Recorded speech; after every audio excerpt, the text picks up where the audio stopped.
Hello, and welcome to the diary of the Pan-African preacher. There is an African proverb that says, a chameleon can only change its color, never its skin. Africa's involvement in the United Nations is set to increase in 2024. At all levels of this premier international relations institutions, our expectations are that Africa's footprint will become deeper and longer lasting.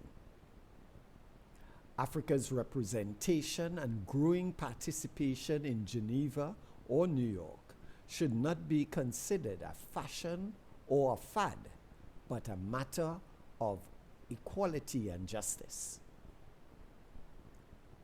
Africa's call for fairness, accountability, and transparency at the United Nations should be clear and unambiguous. In a recent conversation I had with a US-based Caribbean professor, she reflected on the absence of an analysis of race and racism when continental Africans discuss the concept of post-colonialism. And herein lies a fault line in Pan-African relations, one that has existed from time immemorial, and that is between the African continent and its diaspora.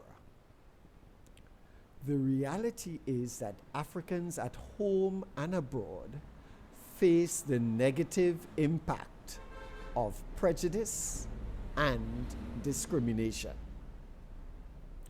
These injustices are clothed sometimes in racist and other times in neo-colonial outfits, depending on their environment. We therefore have to remind ourselves that whether we are in Barbados or Malawi, the chameleon will change their color, but not their skin.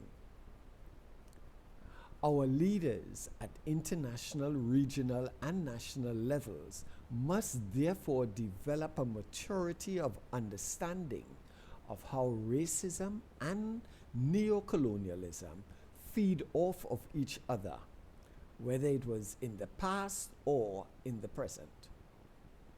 In other words, just because the workers of injustice change their clothes, this does not mean that these parties have had an epiphany. There has been no change of heart and certainly no sudden conversion.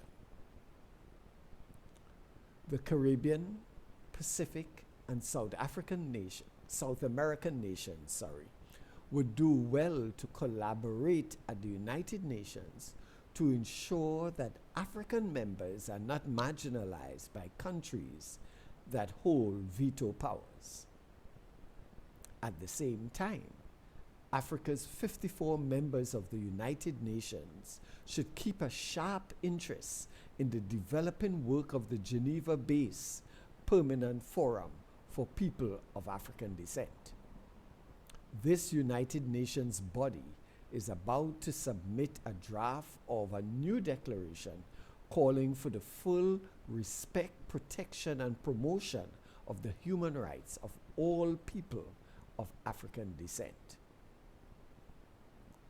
So, no matter how wide the smiles and vigorous the handshakes, let us remember that the art of divide and rule is still a major weapon in the arsenal of those who believe that they have a divine mandate to be rulers over persons of African birth and descent. Ashe.